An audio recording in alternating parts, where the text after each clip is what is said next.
রাধে রাধে, হরে কৃষ্ণা বলে আজকে আমি মিনি ব্লগটা শুরু করছি ইভিনিংয়ে। এটা ছিল গতকালকের ব্লগটা আমি আজকে দেখাচ্ছি। এই যে দোকানটা আমাদের বিল্ডিংয়ের অপোজিটে আছে।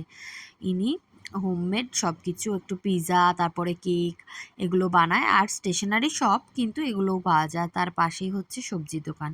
তো আমি ওখানে একটা পিৎজা অর্ডার করে এখান থেকে কিছু সবজি নিয়ে নিচ্ছি।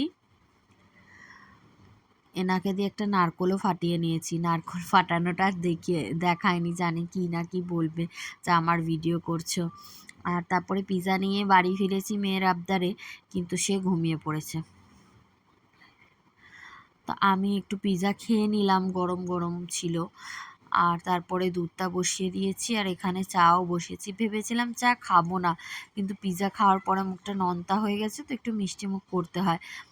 আর বিকেলে একটু চা না খেলে আমার আবার যেন মনে হয় ইনকমপ্লিট রইল। সকালে এক কাপ ব্রেকফাস্টের পরে খাই, আর সন্ধ্যায় একটু খাই। সন্ধ্যায় চাই খাই, নাস্তা করি না। আর এটা হচ্ছে একটা টিপস দিয়ে দিচ্ছি। এটা আমি আরশোলা মরার চক, লাল হিটের যে চকটা পাওয়া যায়, পেন্সিলটা, এটাতে ভালো আরশোলা মরে। হিটের থেকে মানে স্প্রের থেকে ভালো এটাতে মরে।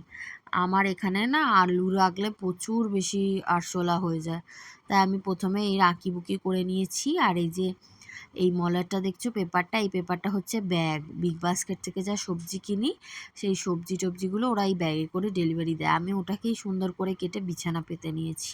এবার আলুগুলোকে শুইয়ে দিয়েছি।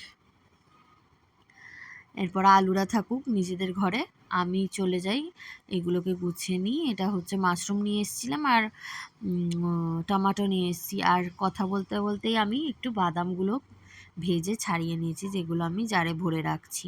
আর রাতের ডিনারটা হচ্ছে বর বাইরে থেকে নিয়ে এসছে, যেহেতু ও বাইরে পার্টি করতে গেছিলো অফিসের। আমাদের ডিনারটাও এনেছে।